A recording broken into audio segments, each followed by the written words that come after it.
Halo pemirsa, salam sehat untuk kita semua. Jumpa lagi bersama saya, Rona Hanifah, dalam program Teras Negeri. Program Teras Negeri dapat Anda saksikan di kanal YouTube Tempo.co. Tamu kita hari ini adalah seorang gubernur yang sangat spesial, yaitu Gubernur Bengkulu, Bapak Helmy Hasan. Apa kabar Pak Gubernur? Alhamdulillah Mbak Rona, baik, sehat. Alhamdulillah, senang sekali loh Pak, Pak Helmy Hasan berkenan hadir di Teras Negeri Tempo Pak. Alhamdulillah, makasih banyak untuk undangannya. Iya, terima kasih Pak, kami yang terima kasih. Pemirsa setia program Teras Negeri Tempo, kali ini kita akan mengulas transformasi pembangunan di provinsi yang kaya akan sumber daya alam dan budaya, yaitu Provinsi Bengkulu. Di bawah kepemimpinan Bapak Helmy Hasan, pemerintah provinsi mengusung visi Bengkulu maju, religius, sejahtera, dan berkelanjutan. Sebuah visi yang menggabungkan nilai religiusitas, pemerataan pembangunan, dan keberlanjutan ekonomi serta lingkungan. Baik pemirsa, mari kita langsung saja berbincang dengan Bapak Helmy Hasan, Pak. Ya. Pak, kita mulai dari yang dasar-dasar dulu ya Pak ya. Pak, Bapak kan mengusung visi Bengkulu maju, religius, sejahtera, dan berkelanjutan ya Pak ya. Boleh dijelaskan gak sih Pak, filosofi apa sih Pak yang terkandung dalam visi tersebut Pak? Ya, singkatnya biar nggak kita lupa, bantu rakyat. Itu intinya. Jadi bantu rakyat ini adalah mitigasi langit. Ya, tolong yang di bumi, yang di langit menolongmu. Cintai yang di bumi, yang di langit mencintaimu. Sayang sekali. Yang di bumi, yang di langit menyayangimu. Menarik dan sekali. Garis besarnya itu adalah bantu rakyat. Dan pemerintah dimanapun dia didirikan begitu, tujuannya cuma satu. Bagaimana rakyat kemudian bisa mendapatkan hak-haknya. Hak dalam bidang pendidikan, hak dalam bidang kesehatan, betul. Dan yang lain-lainnya. Jadi garis besarnya begitu. Dan pemerintah Provinsi Bengkulu ke depan mengusahakan agar kemudian APBD provinsinya itu betul-betul tercermin apa yang menjadi kehendaan rakyat, bukan kehendaan elit. Jadi melihatnya kan sederhana, bukan dari kalamnya, tapi dari alokasi anggaran. Alokasi anggaran itu betul-betul mencerminkan suara dan harapan rakyat atau tidak. Kira-kira gitu Mbak. Ya, berarti dimulai dari tolong-menolong ya Pak ya? Iya. Ya, jadi pemerintah ini kan seperti dulu ya ketika kita di Kota Bengkulu. Dulu Kota Bengkulu kan nggak punya rumah sakit. Masyarakat kepengen ada rumah sakit. Maka kita bangun alhamdulillah 2 buah rumah sakit. Rumah sakit pertama namanya Rumah Sakit HD Samawa. Kemudian ada Rumah Sakit Tinogalo. Di Rumah Sakit HD ini Harapan dan Doa, ya Harapan dan Doa ini itu ada fasilitas salon gratis. Salon gratis. Kan biasa kita lihat berita-berita kalau orang miskin berobat ya, selain dia nggak gratis, kemudian dia pulang bukan sembuh tapi nambah sakit. Nambah sakit hati. Karena pelayanannya nggak maksimal. Maka di rumah sakit itu bagaimana kita menjawab agar kemudian masyarakat itu betul-betul mendapatkan hak-haknya pelayanan medis. Maka di rumah sakit yang baru kita bangun, dibangunlah yang namanya salon gratis. Ada satu ruangan sebesar ini begitu disiapkan. Jadi siapa yang sudah sembuh yang wanita, selain gratis, kalau dia tidak mampu, nggak boleh pulang sebelum masuk salon gratis. Jadi rambutnya dikrembat, wajahnya dipesel, kuku kaki, kuku tangan dipedikur, tangannya dimasak. Tujuannya apa? Tujuannya agar kemudian memang masyarakat tadi walaupun penyakitnya mungkin belum tentu sembuh, tapi dia merasakan bahwasanya keberadaan pemerintah itu ada.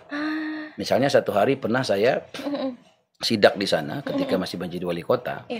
Ada ibu-ibu yang tangannya masih diinfus, rambutnya penuh sampo, wajahnya nggak kelihatan, ya. Matanya pun nggak kelihatan, irisan timun. Kemudian ada dokter yang sedang sibuk membersihkan kuku kaki dan kuku tangan pasiennya. Saya tanya, Bu, gimana?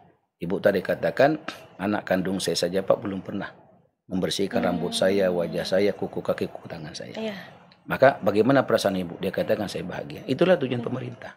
Bantu rakyat itu tidak harus kemudian kita membangun gedung pencakar langit, tapi kemudian rakyat ketika ingin mendapatkan bantuan, kemudian tidak dapat. Betul. Ya kan? Jadi bahagianya sederhana. Untuk sampo itu satu saset sampo itu bisa untuk 2-3 kepala. Kemudian wajahnya itu bisa masker bengkoang begitu ya. Timun juga murah kan, 1 iris 2 iris itu murah. Dan pedikur itu kan cuma direndam digosok-gosok.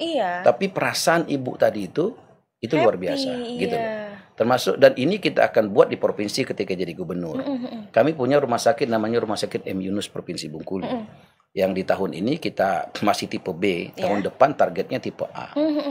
Salah satu yang kita buat bagaimana kita fungsikan gedung Fatmawati, ada gedung 4 lantai yang nggak difungsikan. Jadi hancur-hancuran kita perbaiki tahun ini. Kemudian ruangan poli, yaitu yang juga berantakan kita perbaiki. Ada gedung jantung kita perbaiki juga. Maka targetnya tahun depan untuk bantu rakyat dalam bidang kesehatan di Rumah Sakit M Yunus itu akan meningkat dari tipe B, tipe A. Dan bukan hanya itu, kita juga sediakan sekarang di rumah sakit itu tim URC BPJS gratis. Jadi ada unit reaksi cepat untuk warga kalau datang dia nggak mampu, dan kita sudah cover BPJS. 167 miliar yang kita bayarkan antara Pemprov kabupaten kota membayar ke BPJS. Cuman faktanya masih banyak orang-orang yang tidak mampu yang harusnya dapat BPJS nggak bisa mengakses itu. Begitu loh. Makanya di setiap rumah sakit kita sediakan tuh tenaga-tenaga kita, relawan-relawan kita, kalau ada warga yang susah dan ingin berobat, ingin melahirkan tapi nggak punya uang, mereka langsung bisa dieksekusi di sini. Begitu. Kalau mereka juga nggak bisa juga, dia bisa lihat handphone saya. Nomor handphone saya kita bagi-bagi ke masyarakat, dan di TikTok juga kita buat pengumuman. Dan di rumah dinas pun kita sediakan setiap hari kerja. Siapa yang tidak tembus di BPJS, tidak tembus di kantor camat, di dinas sosial, itu dia bisa langsung datang ke rumah dinas gubernur untuk dilayani. Tapi kalau jauh jaraknya dia bisa langsung WA, dia bisa langsung di TikTok bisa komen. Hingga kemudian itu bisa kita distribusikan ke pihak-pihak terkait, misalnya BPJS, rumah sakit dan sebagainya. Nah, Bapak tadi menyebutkan kalau di TikTok itu bisa komen-komen gitu ya, Pak. Ini kan salah satu hal yang paling menarik ya, Pak, dari program Bapak ini, Pak. Ini menarik perhatian saya, juga mungkin pemirsa di rumah, Pak. Apa sih, Pak, yang melandasi TikTok menjadi platform call center, Pak? Awalnya gitu, kayak gimana ya, Pak? Soalnya kan biasanya call center itu yang kita tahu via telepon aja, via SMS aja, atau via WhatsApp aja gitu kan. Kok ini bisa kepikiran TikTok gitu loh, Pak? Karena pengalaman, Mbak, saya di kota dulu kan penduduknya dikira cuma 400.000 ya. Dan kemudian saya buat stiker, di setiap rumah saya tempel. Saya tempel stikernya itu foto saya, dan ada tulisan, bagi warga kota yang butuh bantuan pemerintah, silakan hubungi nomor handphone saya di WA. Ini nomor handphone Bapak nomor handphone asli saya ya, Pak? pegang langsung ya. Bapak WA. sebar? Iya, saya sebar. Karena gini, Mbak, kadang-kadang masyarakat kita ini ketika dia berurusan ke kantor lurah, ke kantor camat, ke dinas-dinas terkait, itu jadi lama, sebulan, 2 bulan, 6 bulan gitu kan. Tapi ketika dia WA saya langsung sebagai wali kota, itu saya screenshot dan saya kirim ke pihak teknis. Dan sebelum saya angkat jabatan, mereka harus respon itu 1 kali 24 jam. Sehingga langsung bisa ditindaklanjuti ketika top down gitu, tidak bottom up. Dan itu sukses ketika di kota waktu itu. Artinya banyak masalah yang kemudian bisa langsung cepat diatasi. Soal BPJS gratis, soal melahirkan gratis, soal ambulan gratis dan segala macamnya. Itu ketika ada sumbatan, itu dia langsung lapor ke wali kotanya. Dan kemudian ketika wali kota tidak berada di tempat, dia juga masih bisa melayani. Kan kalau mau ketemu itu kan harus ngatur jadwal. Dan juga dia meninggalkan pekerjaan, meninggalkan anak, meninggalkan rumah, terlalu ribet. Nah sekarang ini bisa langsung dia sambil masak, dia sedang kegiatan apapun, dia bisa WA langsung wali kotanya. Dan ternyata ketika saya di provinsi, kalau dulu kan kota aman ya, karena penduduknya 400.000. Sekarang di provinsi, Pak, jutaan. Itu memang handphone saya udah berapa kali ganti. Jadi banyak sekali yang kemudian hang kan. Maka saya bilang, ini nggak bisa lagi. Ini tetap kita buat, tapi kita kasih tampung yang lebih besar, TikTok. Dan TikTok itu kita live TikTok ya, seringkali kita live TikTok ya. Live TikTok untuk kemudian menampung 1 jam apa masalah masyarakat. Sehingga mereka langsung komen langsung. Tanpa harus datang ke kantor gubernur, tanpa harus ketemu gubernur. Dan seluruh OPD, ASN, P3K kita harus lihat live TikTok itu. Misalnya kan ada yang bicara soal jalan, soal jembatan, dia akan komen. Maka PU langsung merespon ketika itu.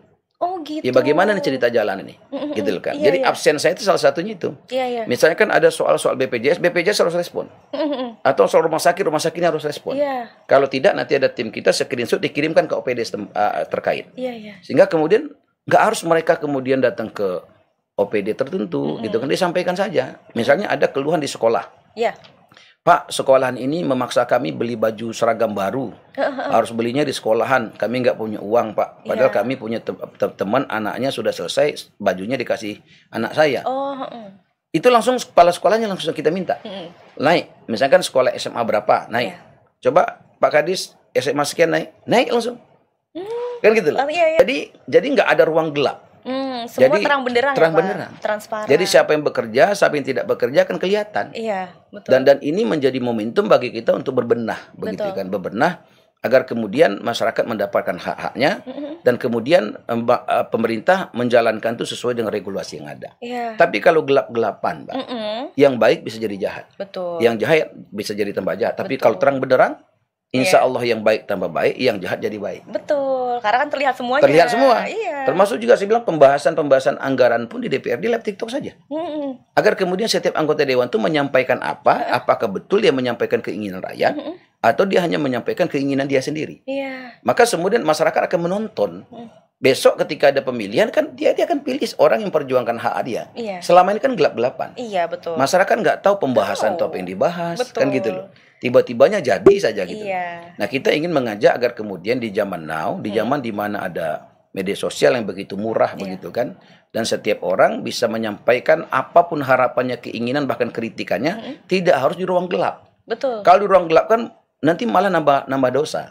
Tapi kalau terbuka begitu kan, dia ngomong langsung, disaksikan orang banyak dan pihak-pihak terkait juga menyaksikan, maka saya pikir inilah solusi bagi kita untuk bangkit menjadi provinsi, menjadi negara yang jauh lebih baik ke depan, insya Allah. Masya Allah, ini tuh benar-benar terobosan yang menguntungkan semua pihak loh Pak. Dan ini benar-benar unik karena sebelumnya sepertinya belum pernah ada yang bahkan rapat anggaran pun live TikTok ya Pak. Live TikTok. Iya, jadi semua masyarakat tuh bisa akses, bisa nonton, semua benar-benar transparan dan terang benderang itu. Betul. Karena memang sekarang gini Mbak, kita nggak bisa menutup ya bagaimana sekarang masyarakat kepengen dilayani secara cepat. Betul. Ya. Sedangkan memang ada kendala soal wilayah ya, ada kendala soal waktu dan segala macamnya. Betul. Maka kemudian dengan media sosial ya, dengan seperti sekarang kita diskusi, ini membuat kemudian masyarakat bisa langsung mendapatkan informasi yang akurat. Banyak hal yang kadang-kadang masyarakat itu nggak mendapatkan informasi utuh. Sehingga kemudian banyak yang salah paham, banyak distorsi. Maka saya kadang-kadang kalau menjelaskan satu persoalan yang itu keliru, maka saya gunakan live TikTok. Pernah misalkan ada soal opsen pajak waktu itu kan. Oh heboh sampai demo segala macam ya kan. Ini Helmi Hasan salah begini begitu begini begitulah. Ya sudah, akhirnya kalau kita jelaskan satu-satu kan juga waktu ya. Maka kemudian kita live TikTok, ada yang bertanya saya jelaskan.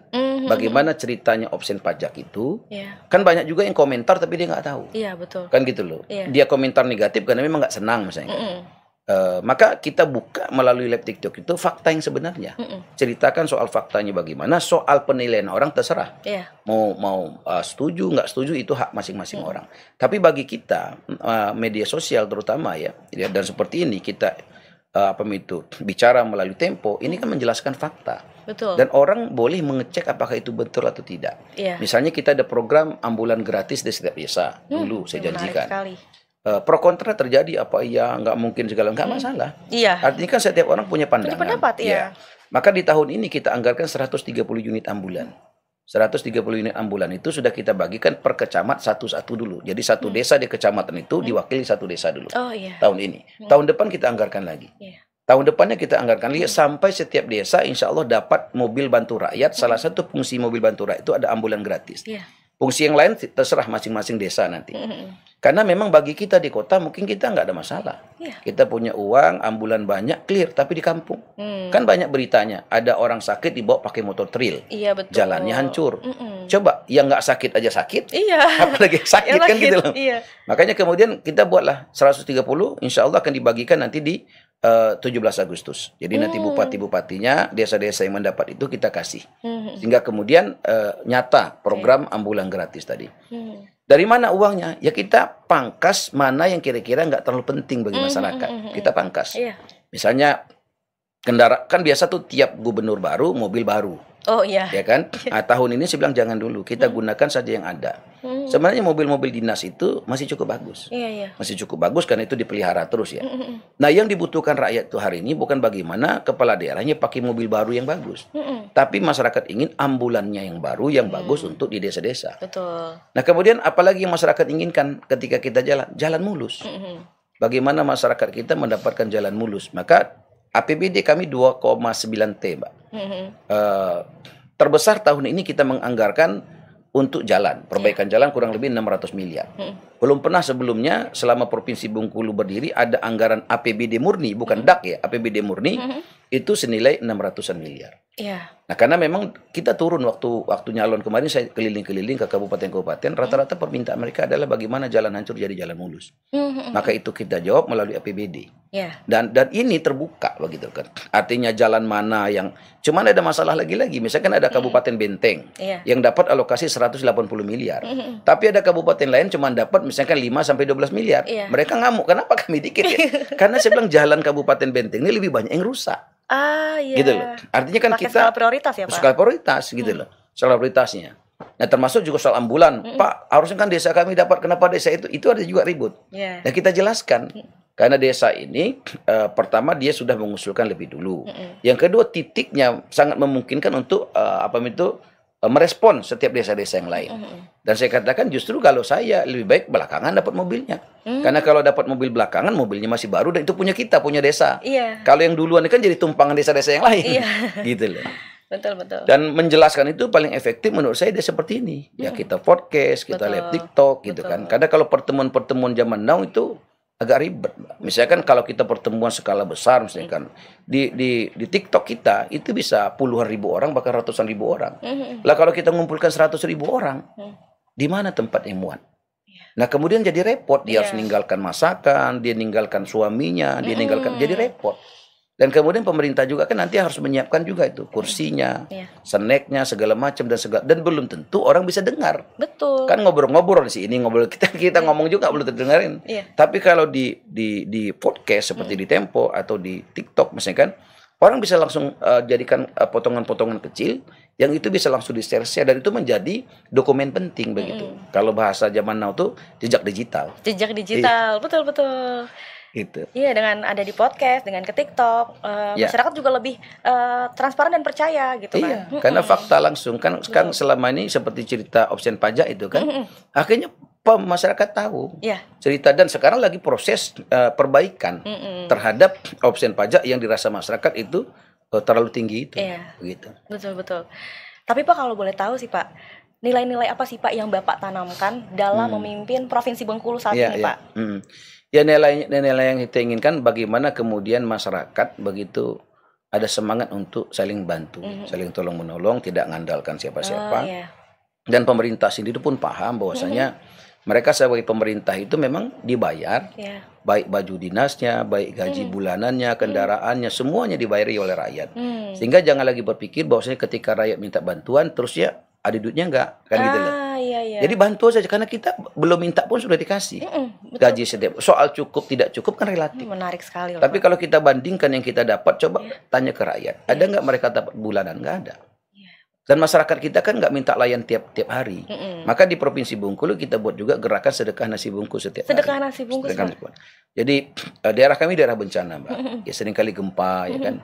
Maka solusi apa yang bisa kita buat? Mitigasi bencana tidak cukup, maka kita buat mitigasi langit. Salah satunya adalah setiap dari kita itu keluarkan nasi bungkus dari rumah kita. Setiap hari ditaruh di tempat-tempat pelayanan publik, di rumah sakit, di puskesmas, di perkantoran, di perbankan, sehingga ketika masyarakat datang ke kantor bank, pertama sekali resep si penyambutnya harus tanya, Ibu mau ngapain, mau minjem? Ini nemenin 3 orang. Sudah makan belum? Belum nih, makan dulu. Nanti berkasnya kami proses. Coba bagaimana perasaan masyarakat kita, dia akan senang. Iya betul. Ketika orang datang ke puskesmas, misalkan dokternya tanya, ada apa dek? Saya sakit. Oh, ini ngapain? Saya mamanya, ini papanya nganterin. Sudah makan belum? Belum. Ini ada nasi untuk bertiga. Makan dulu. Sehingga kita ingin agar kemudian ya senapas dengan Bapak Presiden kan. Bapak Presiden ini kan programnya makan gizi gratis ya. Untuk anak-anak sekolah. Nah, kita juga ingin agar kemudian setiap kantor pelayanan publik, apakah rumah sakit, kantor-kantor yang lain menyediakan makanan juga. Orang Kamboja katakan cara agar kemudian kita bisa satu hati sebagai sebuah negara, sebagai sebuah keluarga, sebagai sebuah teman, 2 cara, beng-beng pek-pek. Makan-makan jalan-jalan. Mantap. Iya. Singa ganas dari hutan, diajak makan, diajak jalan, lama-lama jinak tuh singa. Coba singa ganas diundang diceramain terus. Lama-lama yang ceramah itu diterkam sama kita. Berarti kuncinya tadi itu ya Pak? Iya, jadi masyarakat itu sederhana misalkan. Ketika dia datang ke rumah sakit, dia dari kabupaten, kemudian ada tawaran makanan gratis, ada minuman gratis. Mungkin sakitnya belum tentu sembuh. Tapi dia merasa bahwasanya pemerintah itu ada loh. Iya. Dia ada. Nah, selama ini kan dipedulikan. Selama ini kan nggak begitu. Iya. Kita kadang-kadang kurang adil dengan orang-orang yang tidak mampu secara ekonomi. Betul. Kita pelayanan kita pun setengah hati. Betul. Maka saya bicara sama dokter, sama perawat kita, agar mudah hati kita lembut melihat dan melayani orang yang tidak mampu. Ketika dia orang tua, pandanglah dia sebagai ibu kandung kita, ayah kandung kita. Kalau dia anak-anak, pandanglah dia anak kandung kesayangan kita. Iya. Jangan pandang dia orang yang kita nggak kenal, orang yang begini dan begitu. Nah, harapan kita apa? Harapan kita kalau pemerintah hanya begitu, mencintai rakyatnya, memuliakan rakyatnya, maka akan diturunkan keberkahan dari langit, dikeluarkan keberkahan dari bumi, Mbak. Insya Allah, betul. Kita bersyukur loh, Indonesia ini sebenarnya negeri yang menurut saya, betul kata orang dulu, Indonesia ini bagaikan kepingan-kepingan surga yang jatuh ke bumi. Bahkan yang mengatakan Tuhan menciptakan Indonesia ini lagi tersenyum. Iya. Ya kan? Contohnya bagaimana? Kalau kita bandingkan dengan Kamboja, tetangga kita misalnya. Kamboja itu perut buminya nggak ada apa-apanya. Emas nggak punya, batu bara nggak punya, nikel nggak punya. Kita ini punya. Jangan kita kaya raya. Kaya raya. Kita emas punya, nikel punya. Semuanya kita punya. Laut kita luas, sungai kita punya, danau kita punya. Di atas bumi Indonesia ditanam apa saja insya Allah tumbuh. Bahkan kurma pun ditanam tumbuh subur. Sehingga nggak ada alasan sebenarnya. Cuman masalahnya mungkin, ya menurut saya sih ya, kebanyakan pemerintah yang diberikan amanah tidak mencintai rakyatnya. Betul. Itu masalahnya. Sehingga kemudian keberkahan, kebaikan Allah tali. Iya. Kita punya sumber daya alam yang begitu banyak, tapi seakan-akan manfaatnya jadi kurang. Iya. Justru munculnya adalah bencana di mana-mana. Betul. Maka siapa yang mulai duluan ya? Maka yang diberikan amanah. Iya. Diberikan amanah mulai dulu untuk memberikan pelayanan terbaik bagi masyarakat. Apakah semua orang senang? Belum tentu. Betul. Karena Nabi saja yang membawa firman Tuhan mau dibunuh malah kan. Iya. Jadi ini yang kita coba di Bengkulu, bagaimana kemudian konsep bantu rakyat ya itu bisa diaplikasikan oleh pemerintah baik provinsi, dan kita kompak, gubernur, wali kota, bupati, kita sepakat untuk membuka ya diri kita terhadap masyarakat. Bahkan di rumah-rumah dinas ya bupati, wali kota begitu kan, itu juga melayani masyarakat. Dan harapan kita memang dari provinsi Bengkulu yang dulu kala Indonesia ini, Mbak, itu kan nggak ada. Jadi Indonesia ini dulu ada Nusantara namanya, kerajaan-kerajaan kecil. Tapi kemudian ketika Bu Fatmawati menjahit merah putih, mengibarkan merah putih, lahirlah Indonesia. Betul. Ya kan, kalau dulu Bengkulu itu sumbangsihnya adalah merah putih, sehingga bersatulah Indonesia walaupun berbeda agama, berbeda suku, berbeda bahasa, tapi kita bisa bersatu menjadi bangsa yang besar. Yang memperkatnya itu apa? Bukan bahasa. Karena kalau bahasa banyak orang-orang di daerah yang nggak tahu bahasa Indonesia, tapi mereka Indonesia. Maka pemperkat utamanya adalah merah putih, dan merah putih itu dijahit oleh Putri Bengkulu. Nah, banyak hari ini orang yang nggak dia hormat merah putih, dia tahu merah putih, tapi dia nggak tahu siapa penjahitnya. Betul. Sehingga Bengkulu sebagai provinsi seringkali dilupakan terhadap program-program. Nah, alhamdulillah saya sudah keliling ketika dilantik jadi gubernur. Saya keliling ke banyak kementerian. Salah satunya Kementerian Pertanian. Kementerian Pertanian ada program cetak sawah baru. Saya datang ke sana, saya bilang, Pak Menteri, tolong bantu kami. Karena Bapak jadi menteri pun salah satu penyebabnya Bengkulu. Dia bilang, apa urusannya Bengkulu? Ya karena merah putih itu dijadi Putri. Oh iya betul. Akhirnya ditelepon pejabat di bawahnya, dia bilang, Bu, tolong ini Bengkulu berapa hektar sawah? Izin Pak Menteri, nggak ada. Oh jangan, kasih. Dikasihnya kami 2.200 hektar. Nah, kemarin kami sudah launching di Enggano. Ada 860 sekian hektar yang sudah kita buka. Enggano ini pulau yang kemarin sempat viral. Oh iya. Ya kan, gara-gara alur Pulau Bayang pendangkalan begitu kan. Ada yang buang-buang pisang kemarin itu kan. Kita sudah datang ke sana dan kita sudah buka cetak sawah baru dari Kementerian Pertanian, dan masyarakat sana sangat senang. Jadi di situ kan kecamatan, kecamatan yang memang itu transportasinya kapal dan udara gitu kan. Dan alhamdulillah, jadi program-program pemerintah pusat yang cita-citanya Pak Presiden itu, kita dari kementerian seperti saya ke KP juga, Kementerian Kelautan, minta juga programnya. Ada program yang namanya Kampung Nelayan. Satu kampung nelayan itu kurang lebih 25 miliar. Dan itu juga kita mintakan kemarin untuk Enggano, Pak Menteri juga kasih. Begitu. Jadi cetak sawah, begitupun kita mengawal bagaimana program-program bantu rakyatnya Bapak Presiden. Ada koperasi merah putih. Bengkulu itu nomor 2 yang tercepat menyelesaikan koperasi, sampai berbadan hukum. Dan kemudian kita juga mengawal program Bapak Presiden soal makan gizi gratis misalnya kan. Karena program-program inilah program-program yang memang mungkin elit nggak setuju ya. Tapi masyarakat bawah tuh setuju banget. Contoh koperasi misalkan. Kemarin kami ke Pegardewa satu kelurahan. Sudah jadi koperasi merah putih dan di dalam itu toko serba ada. Bahkan melampaui ada warung-warung toserba yang banyak di tempat mana itu lewat. Karena di merah putih bukan hanya menjual kebutuhan 9 bahan pokok, tapi di situ jual obat-obatan, bahkan ada kliniknya. Disediakan klinik, ada dokternya. Nggak ada tuh toserba yang ada kliniknya, itu nggak ada. Iya, nggak ada. Ini kita ada merah putih itu. Dan kemudian harganya harga pabrik. Harganya itu harga yang memang sangat murah. Karena sangat murah, sehingga kemudian yang oligarki buat ini itu kan kalah. Sekarang kalau oligarki buat misalkan toserba di desa-desa, di kecamatan, nggak bisa kita halangi. Betul. Karena inilah fakta yang terjadi sekarang. Maka dengan konsep Bapak Presiden ada koperasi merah putih tadi, ini bisa berimbang. Karena harga mereka murah, ini lebih murah. Gitu loh. Ada pertanyaan orang, Pak, bagaimana nasib warung-warung kecil? Kalau kami di Bengkulu Manisan namanya. Warung kecil yang punya kecil itu. Saya bilang justru bagus. Jadi warung-warung kecil ini boleh mengambil dengan merah putih. Karena harganya kan harga grosir, harga murah. Harga pabrik. Harga pabrik. Misalnya kan seringkali langka misalnya kan gas LPG yang melon ya. Maka kalau koperasi yang merah putih yang menghandle nggak akan langka.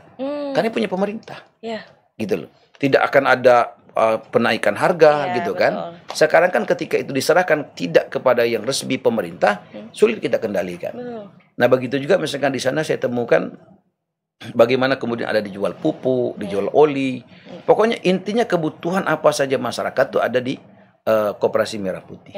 Dan keuntungannya untuk desa dan desa itu untuk masyarakat satu desa itu. Berarti balik lagi ya, Pak? Balik lagi untuk rakyat lagi. Untuk rakyat. Kalau yang oligarki ini kan bukan untuk rakyat. Dibawa keluar. Betul. Maka saya pikir cerdas betul Bapak Presiden kita melahirkan koperasi merah putih ini dan itu terbentuk di seluruh desa. Soal belum sempurna, tetapi ini sudah terbentuk, minimal sudah ada backbone-nya. Tinggal bagaimana kemudian setiap desa, setiap pemerintah, kabupaten, kota, dan provinsi betul-betul fokus. Yang belum ada warungnya, isinya, segera kemudian ada isinya, ada warungnya. Betul. Dan senapas juga ketika Bapak Presiden menjanjikan setiap desa itu akan diberikan satu truk untuk memobilisasi hasil-hasil pertanian. Seperti misalkan kepolisian diminta untuk nanam jagung. Sekarang jagungisasi itu tanggung jawab kepolisian. Target kita satu desa 1 hektar jagung. Bahkan kita ke Polda Bengkulu sudah bisa membuat jenis baru. Ada namanya Bayangkara merah putih. Jagung yang kita tanam dan target kita satu desa itu 1 hektar. Maka kita nggak akan ada lagi cerita impor jagung. Sedangkan kalau beras begitu kan, itu dari tentara. Tentara ini fokus bagaimana kemudian cetak sahur baru. Sehingga harapan kita nanti soal pangan itu selesai.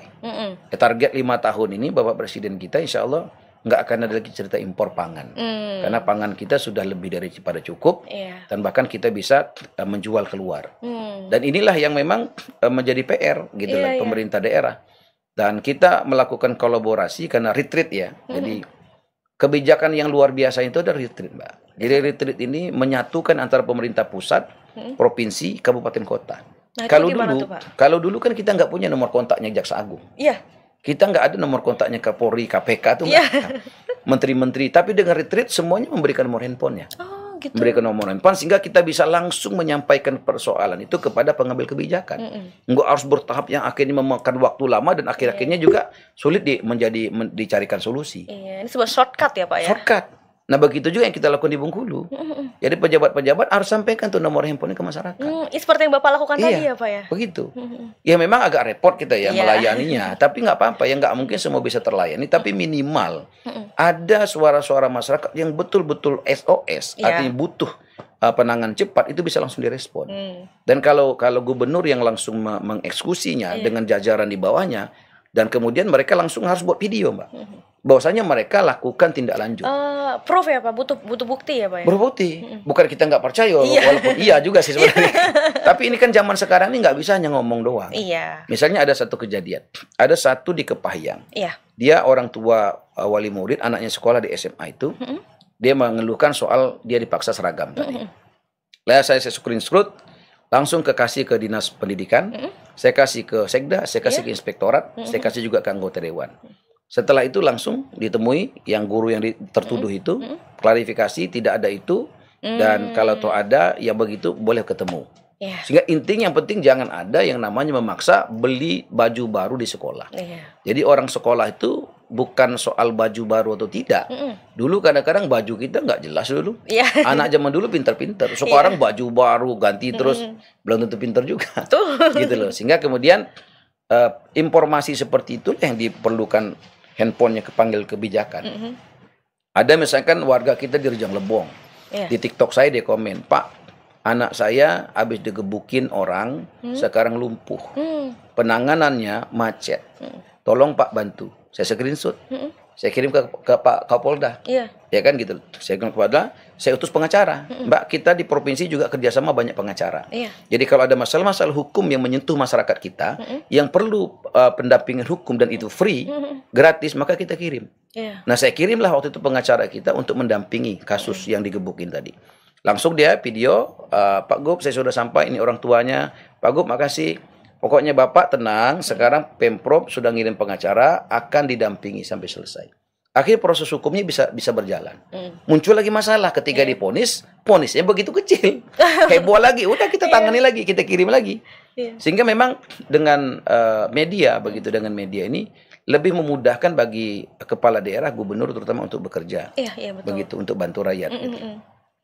Benar, berarti lebih semuanya itu lebih menyentuh masyarakat ya Pak ya, karena adanya platform digital ini tadi. Apalagi TikTok kan, kalau TikTok itu kan semua orang akses ya Pak ya. Semua orang akses, jadi semua orang bisa mengadu dan Bapaknya juga lebih gampang juga monitoringnya. Sekarang nih Mbak ya, ada yang lagi hangat kami di Bengkulu itu soal ada satu kabupaten kami punya potensi emas. Jadi namanya Kabupaten Seluma. Seluma Pak. Seluma. Jadi waktu saya dilantik jadi gubernur, proses itu sudah berjalan lama. Jadi Bukit Sanggul ya, di Bukit Sanggul itu. Jadi ketika saya harus menyetujui itu, sedangkan saya nggak tahu ceritanya bagaimana. Maka kita kan seluruh kepala daerah diundang ke Jakarta tuh. Gubernur, wali kota, bupati, ketua-ketua DPR diundang ke Jakarta ke KPK. KPK tuh nanya, kira-kira solusi dari daerah tuh biar nggak korupsi itu apa sih? Karena udah ilmu semuanya sudah dibuat, anggaran sudah banyak keluar, coba sekarang solusinya apa? Saya ketika itu saya menjawab solusinya itu terang benderang. Terang benderang Pak. Terang benderang. Kalau kita terang benderang, yang jahat jadi baik. Yang baik tambah baik. Tapi kalau kita gelap-gelapan, yang jahat tambah jahat, yang baik jadi ikutan jahat. Betul. Setuju. Nah maka ketika ada cerita soal emas tadi, saya bilang kita nggak bisa anti investasi. Apalagi orang investasi sudah berjalan. Tentu nggak boleh seorang gubernur proses sudah berjalan ditolak tanpa alasan, itu nggak boleh. Orang kan kecewa. Betul. Orang juga nggak mau lagi investasi di tempat kita. Gitu loh. Ada satu orang yang investasi di Vietnam. Saya tanya, kenapa kamu ke Vietnam?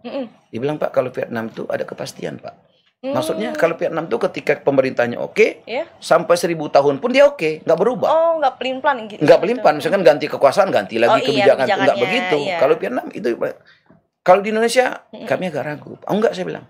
Maka kemudian saya katakan kita nggak anti investasi, tapi juga harus jelas. Artinya ketika mereka ingin investasi dan ada manfaat ekonomi di sana, Pemprov harus dapat dong. Betul. Iya kan? Betul. Contohnya Banyuwangi. Banyuwangi itu Pak siapa ini itu mantan bupatinya itu Pak Menpan itu kan. Jadi beliau sampaikan ke saya, Banyuwangi bupatinya waktu itu, ketika ada potensi emas di Banyuwangi, ada investor yang ingin mengelola, dia minta saham. Saham bukan untuk diri dia, tapi saham untuk pemerintah. Karena kan sekarang ini kita perlu mencari sumber-sumber PAD baru, Pak. Karena sekarang ini bagaimanapun ceritanya kita lagi efisiensi. Betul. Ya kan pemerintah pusat juga lagi efisiensi. Maka daerah dituntut tidak boleh hanya meminta ke pusat. Tapi harus ada sumber-sumber PAD baru yang itu bisa menyokong program-program dari pemerintah provinsi kabupaten. Betul. Maka ketika itu saya katakan kita harus diskusi ulang.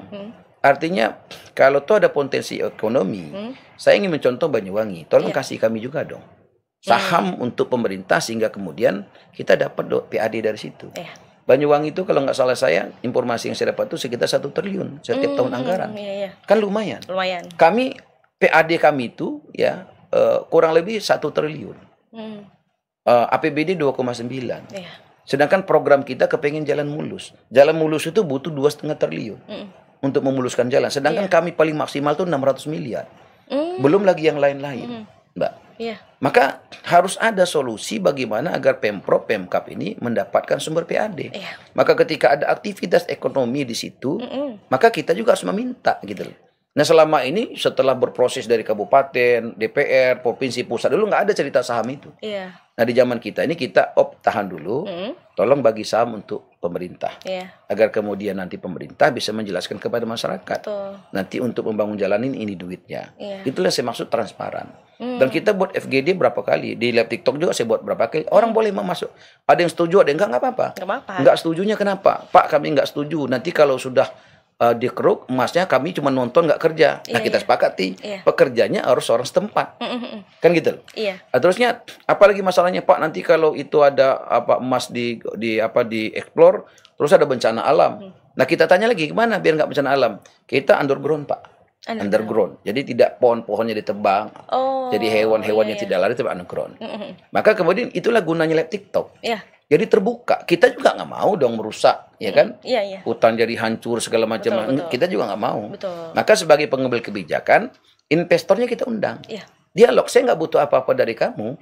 Ya kan yang saya butuh tuh negara ini butuh sesuatu. Karena kami ini perlu PAD. Tetapi bagaimana kesimpulan akhir nanti kita bicara baik-baik. Kita libatkan KPK. Saya sudah bersurat ke KPK untuk minta pendampingan. Kemudian kita juga ajak Kapolda, Kejaksaan Tinggi melalui Forkopimda. Sehingga semuanya transparan. Ketika kita izinkan ini, terus negara dapat apa? Terus kemungkinan dampak negatifnya bagaimana? Ada nggak kajian untuk lingkungannya? Maka semuanya terbuka gitu, terbuka. Nah kalau sudah begitu, maka insya Allah ya masyarakat itu akan paham. Dan pemerintah pun jalannya on the track insya Allah, nggak gelap-gelapan tadi. Betul, betul. Setuju saya Pak. Tapi ini masih dalam konteks program yang menyentuh langsung masyarakat nih ya Pak ya. Ada satu inisiatif yang menyentuh sisi sosial nih Pak, yakni kalau saya dengar ada pembinaan terhadap anak-anak nakal ya Pak. Nah bagaimana sih Pak program ini dirancang dan diimplementasikan di lapangan Pak? Jadi gini, dari dulu kita sudah punya konsep bagaimana anak-anak nakal. Dulu pernah waktu saya jadi wali kota ada satu anak anak ini bapaknya dulu pejabat. Jadi biasa pejabat itu bapaknya karena sayang sama anaknya apa mintanya dikasih, minta duit dikasih, minta motor dikasih. Satu hari si bapak ini sudah pensiun nggak punya uang, anaknya minta karena dari kecil dididik begitu, bapaknya nggak ngasih, bapaknya dipukul. Bapaknya dipukul dulu ada kapolsek namanya Mahendra, kapolsek Gading Cempaka. Kemudian anaknya ditangkap dan si kapolsek tadi nanya, kamu pilihannya dua. Kamu di penjara di polsek itu penjaranya sempit, banyak preman segala macam. Atau kamu nanti dimasukkan barak, cuman bukan barak tentara tapi baraknya masjid. Nanti kamu di sana karena dia orang Islam, kalau dia Nasrani di gereja. Kalau dia agama Hindu Buddha di tempat ibadah masing-masing. Jadi kita baraknya berbasis rumah ibadah. Jadi diletakkan di sana di masjid, kemudian orang aktivis masjid, anak-anak muda, kemudian memberikan pelatihan. Ustadz-ustadz juga gitu. Dari kepolisian kan ngamankan. Selama beberapa hari, kemudian 3 hari, si anak sudah selesai program, dikembalikan kepada orang tuanya. Ini orang tuanya ngelihat anaknya takut kan, dikejarnya orang tuanya takut dipukul lagi. Kaki bapaknya dipegang sama anaknya, kakinya dipegang sambil nangis, mohon maaf Pak, ampun Pak, saya ini salah. Bapaknya tuh kaget, Pak Kapolsek, apa yang Bapak kasih ke anak saya, sehingga anak saya bisa begini. Maka Kapolsek itu katakan, Bapak dari kecil sampai dewasa anak dikasih dunia, tapi dengan saya 3 hari saya kasih agama. Maka kemudian buah agama ini memuliakan orang tua. Kalau buah dunia, anak jadi singa, anak menerkam bapak. Maka kemudian kita melihat bagaimana suasana itu bisa selesai tanpa harus kemudian ada anggaran yang begitu besar begitu kan. Karena di situ kita latih. Nah kemarin misalkan ada kenakalan kita, ada yang WA saya, ibu-ibu, Pak tolong Pak, saya punya adik nakal bla bla bla bla bla. Saya screenshot tuh, saya kasih ke kawan-kawan yang sudah tim biasa untuk melakukan pelatihan. Siap. Dan kita kasih nomor handphonenya juga. Sehingga mereka bisa langsung menemukan itu berhubungan gitu kan. Dan kemudian si anak nanti tidak dilepas. Dia akan dikaryakan kalau dia Islam, dikaryakan untuk jadi aktivis di masjid. Kalau dia Kristen, dikaryakan aktivis di gereja. Hindu Buddha begitu. Sehingga kalau Mbak pergi ke Bengkulu, di Masjid Agung At-Taqwa salah satu contohnya, Itu biasa yang taklim tuh tangannya tato naga, kiri tato singa. Gitu kan? Kadang jamaah yang protes, Pak, nggak salah, nggak apa-apa. Anak-anak ini sebenarnya nggak jahat. Betul. Karena kita citrakan mereka ini negatif, kemudian kita nggak kasih dia panggung yang baik, akhirnya begitu. Betul. Maka ketika si anak misalkan dia baca taklim, ya kan, di masjid kami itu, banyak orang yang nangis. Dia bilang kok bisa. Dan orang tuanya yang benci kepada anaknya, menganggap anaknya sampah. Ketika dia sudah menjadi ahli masjid, kemudian ibunya ngomong, Pak, gimana kabar anak-anak saya? Sehat. Jadi ditanyain ya? Itu. Kalau itu dibuat misalkan sekarang ini soal kenakan, ya memang nggak bisa langsung spontan selesai semua, tidak. Tapi para bupati, wali kota kita ajak kerja sama ke sana. Sehingga nanti kepolisian, TNI ini memberikan ilmunya sesuai dengan kapasitas masing-masing. Tentara bisa soal kedisiplinan, kepolisian, kejaksaan menyampaikan soal dampak hukum yang akan diterima ketika dia melakukan kejahatan. Tapi tidak cukup itu. Tapi dia ini harus kemudian ditanamkan juga soal keagamaan. Karena gelap itu tidak bisa hilang dengan sumpah serapah. Gelap itu tidak bisa hilang dengan cerita hukum ini, hukum itu. Gelap itu hanya bisa hilang dengan cahaya. Dan cahaya itu adalah agama menurut saya. Agama sesuai dengan keyakinannya. Kalau dia Islam, maka hadirkanlah ustadz. Kalau dia Kristen, hadirkanlah pendeta-pendetanya. Sehingga kemudian agama nggak boleh ditinggalkan. Pondasi itu ya, Pak? Pondasi dia. Karena itulah, gelap itu tidak bisa hilang dengan sumpah serapah. Tidak bisa hilang dengan ancaman. Gelap hanya bisa hilang dengan cahaya. Cahaya itu adalah agama. Dan alhamdulillah kita sudah banyak kok kader-kader yang dulu misalkan di terminal ya. Kemudian orang tuanya susah, menderita, kita latih dia. Bagaimana kemudian 3 hari itu anak-anak tadi dihidupkan taklim, kemudian diajarkan bagaimana wudhu, diajarkan sholat, diajarkan silaturahim dengan tetangga-tetangga, sehingga dia tidak menjadi orang yang kotor, orang yang jahat, tidak, dia dimuliakan. Kemudian dia dipakaikan baju-baju agama gitu kan, sehingga diajak sholat, sehingga anak tuh nangis. Bahkan kita kasih dia panggung kehormatan, tolong kamu azan. Saya belum pernah belajar dulu, sudah belajar dia azan, ternyata azannya Mbak, masya Allah. Bagus. Jadi dia azan nangis, kita dengarnya nangis.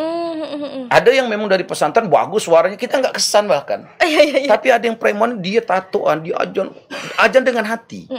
Dia nangis, kita pun nangis. Begitupun ketika dia misalnya membacakan 1-2 kitab yang sudah kita buat. Pak, saya ini nggak bisa Arab, nggak usah bahasa Arab, Indonesianya aja, terjemahannya aja, ngapain Arabnya? Baca itu. Lama-lama kemudian dia dilatih dan kemudian dia makan sama-sama begitu kan. Dan anak tadi kemudian dia mau membantu orang lain. Sehingga program barak yang kita buat itu barak berbasis daripada rumah ibadah sesuai keyakinannya. Betul. Gitu, Pak. Ini menarik sekali ya, Pak. Jadi sisi emosional juga dapat ya, Pak. Iya. Kalau dari sisi potensi ekonomi daerah nih, Pak, bagaimana pemerintah saat ini mendukung sektor pertanian, perkebunan, perikanan, khususnya dari segi infrastruktur dan pemanfaatan teknologi, Pak? Iya, kita kan beruntung ya punya presiden yang baik hati, Bapak Prabowo Subianto ya. Jadi hampir seluruh lini yang dibicarakan tadi itu beliau sangat care. Contoh misalkan soal pertanian ya. Melalui Kementerian Pertanian ada program jutaan cetak sawah baru. Dan itu bagi kami di daerah adalah satu hal yang sangat baik sekali.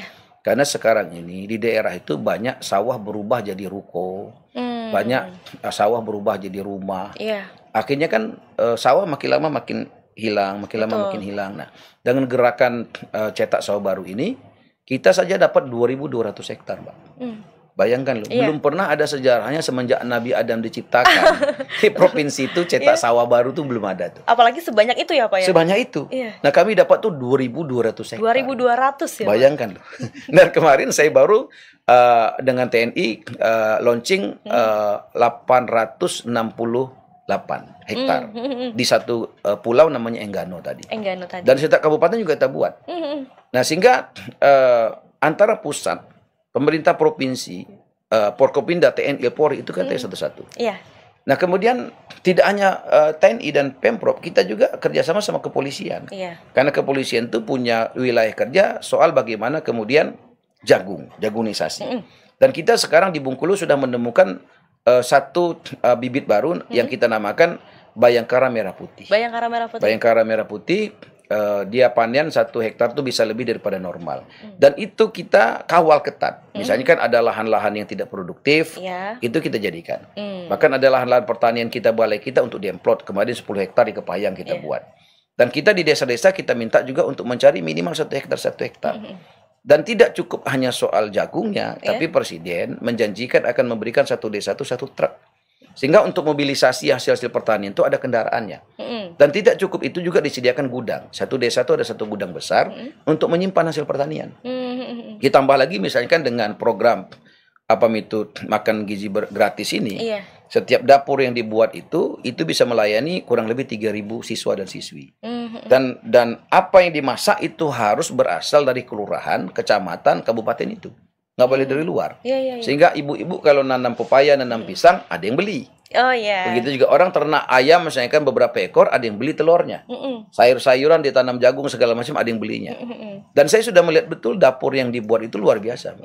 Jadi betul-betul standar tempatnya bagus. Kemudian yang mengelola juga dilatih dulu.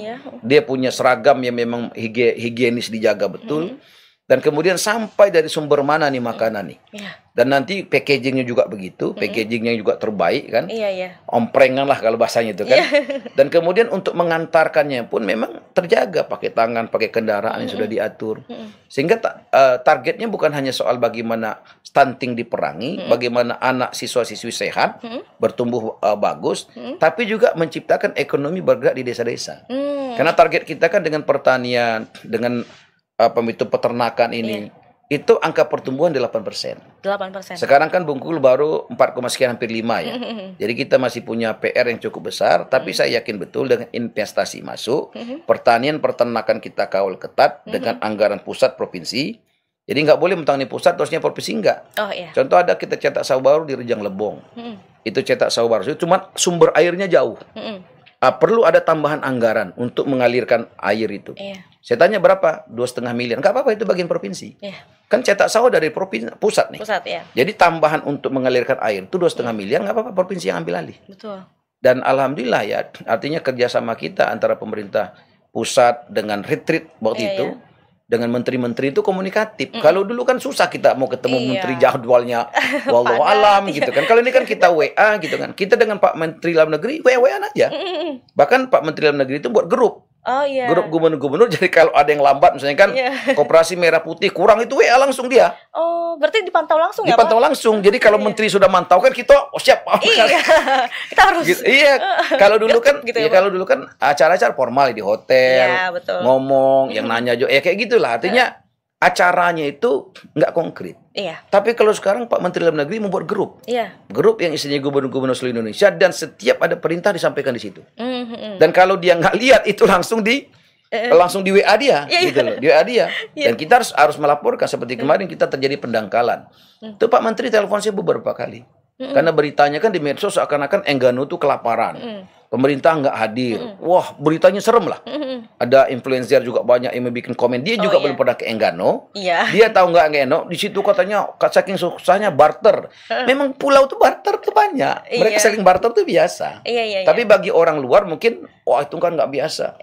Saya jelaskan sama Pak Menteri, itu Pulau Enggano nggak kelaparan.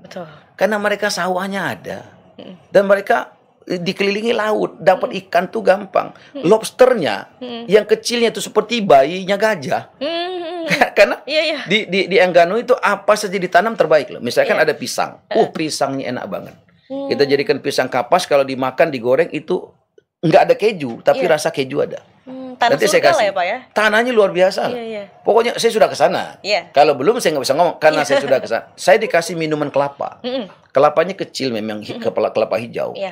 Cuman kalau kita minum yang sekarang viral di mal-mal, ada kelapa Thailand apa Filipina itu mah lewat, nggak ada apa-apanya. Ini 1000 kali lipat lebih enak. Biasanya kalau kita minum kelapa, satu kan sudah selesai nih. Nggak sanggup lagi. Saya setiap desa, ada 6 desa di sana, dikasih kelapa. 6 kali minum kelapa kan. Saya ngomong sama Pak Kasrem, kita nih saya bilang seumur hidup baru sekarang sehari 6 kelapa minum dengan kelapanya. Tapi enak gitu loh. Saking enaknya itu ya, Pak? Enak itu. Dan kemudian kita lagi ke tempat lain, misalnya kan ke satu desa nelayan, kita ingin launching soal kampung nelayan. Dikasih lagi minuman kelapa. Minum lagi, jadi 7 sehari. 7 kelapa. Ya Allah sih. Tapi alhamdulillah sudah tuh dikasih lagi lobster. Wah, besar betul, Mbak. Saya bilang ini bayi gajah apa lobster. Kita buka makan dikit aja udah saya kasih yang lain. Belum lagi ada apa namanya itu, Ada kepiting, kepitingnya juga luar biasa enak. Jadi kalau di sana tuh nggak ada kelaparan. Jadi ada kelaparan. Iya, hoax itu ya Pak. Hoax itu, cuma transportasinya betul ada kendala. Kendala, tapi kok ada dibuang-buang pisang itu? Iya, toke tadi. Kan orang masyarakat itu punya pisang, banyak nih. Dia beli toke. Nah, toke ini ingin mengangkut ke luar Enggano, dia harus ada kapal. Nah, kapalnya nggak bisa masuk karena dari alur Pulau Bayi di Kota Bengkulu terjadi pendangkalan. Maka ada kapal-kapal nelayan yang ngangkut, tapi harganya tinggi. Nah, karena dia nggak terangkut, maka dibuang. Gitu loh, dibuang ini bukan kelaparan. Jadi solusinya bagaimana? Alurnya harus normal. Fokus kita di alur sih bilang. Tapi harus diperhatikan juga Pak Gub, itu kan mereka kalau kita sudah 2 kali Pak Menteri, kita kasih bantuan sembako, minyak, beras segala macam. Dan kan kata-kata zaman sekarang nggak bisa juga dipercaya, maka konten tadi. Jadi konten-konten itu bukan kita ria, kan ada ini Bapak kok setiap kegiatan dipamerin ria lu neraka. Saya bilang ini bukan pamer, ini soal pertanggungjawaban. Ini transparansi ya Pak? Iya, transparansi. Kita kan menjadi pejabat negara, ini harus bertanggung jawab kerja kita ini apa. Tapi pokoknya lillahi ta'ala, biar Tuhan yang itu nggak kerja namanya. Jadi kerja itu harus terdokumentasi dengan baik. Kadang-kadang kalau kita misalnya mereport dengan omongan, bisa percaya, bisa tidak. Karena lidah tidak bertulang. Tapi kalau ada dokumennya berupa video, seperti kita nih podcast nih ya. Ada dokumen, ketika Helmi Hasan ngomong ABCD, bisa nggak dibuktikan Pak? Misalkan katanya kelapa Enggano enak. Mana kelapanya? Boleh, ini contohnya. Kan gitu loh. Emping Enggano terenak di dunia. Mana bentuknya? Ini bentuknya. Ini contohnya ya. Kan gitu loh. Jadi, dan itu ada semua di konten saya ketika saya di Enggano, kelapanya saya praktekkan, saya minum bentuknya gitu kan. Zaman sekarang ini nggak cukup dengan cerita. Karena kalau kita dengar berita tanpa ada fakta, gitu ya, Pak? Ujung-ujungnya kita hoax. Iya, kan? Betul. Gitu. Termasuk podcast hari ini sebenarnya cara agar kemudian ada jejak digital. Betul. Sehingga kita bicara transparansi. Betul. Baik ya Pak, ini terakhir nih Pak, pertanyaan terakhir. Untuk menutup wawancara ini, apa pesan Bapak kepada generasi muda Bengkulu agar mereka bisa ikut ambil peran nih Pak dalam membangun dan memajukan daerah Bengkulu yang tercinta ini Pak? Ya, pertama seluruh anak-anak muda khusus Bengkulu, umumnya seluruh Indonesia, waktu muda itu tidak lama, sebentar saja. Bahkan waktu kita hidup di dunia ini pun tidak lama, sebentar saja. Maka ketika kita masih muda, ketika kita masih sehat, ada di dunia, luruskan niat. Luruskan niat, karena orang yang terbaik itu bukan orang yang jadi gubernur, bukan yang jadi orang kaya, bukan yang umurnya paling panjang. Orang yang terbaik itu yang paling banyak kemanfaatnya bagi yang lain. Sehingga masa muda kita, tenaga kita masih fresh, ingat kita masih fresh, sesegeralah singsingkan lengan baju kita, bantu rakyat. Dan siapa yang menolong yang di bumi, maka yang di langit akan menolong kita. Siapa yang mencintai yang di bumi, maka yang di langit akan mencintai kita. Orang-orang yang terbaik itu adalah orang yang paling banyak kemanfaatannya bagi orang lain. Menarik sekali Pak. Sebuah closing statement yang menggugah kita semua ya Pak ya. Amin. Perbincangan kita hari ini juga sangat menarik sekali dan tak terasa kita sudah tiba di penghujung acara. Terima kasih kami ucapkan kepada Gubernur Bengkulu Bapak Helmi Hasan atas penjelasan yang inspiratif dan penuh makna. Kami doakan ya Pak ya, semoga transformasi di Bengkulu berjalan dengan lancar dan memberikan manfaat seluas-luasnya untuk masyarakat Pak. Ya, saya doakan juga Tempo terus eksis. Amin, amin. Terima kasih banyak Pak. Menjadi informasi yang sangat-sangat bisa dipercaya bagi seluruh warga dan informasinya mencerdaskan. Dan mudah-mudahan dengan seluruh masyarakat jadi cerdas, maka negeri kita ini seperti harapan Bapak Presiden akan sampai kepada negeri yang memberikan kebahagiaan bagi seluruh masyarakatnya, apapun agama sukunya, dengan angka pertumbuhan 8%. Amin, terima kasih banyak ya Pak. Terima kasih banyak. Salam Bumi Merah Putih ya Pak ya. Saya Rana Hanifah bersama seluruh kru yang bertugas pamit undur diri. Sampai jumpa di episode berikutnya hanya di Teras Negeri, menyapa pemimpin daerah yang menginspirasi.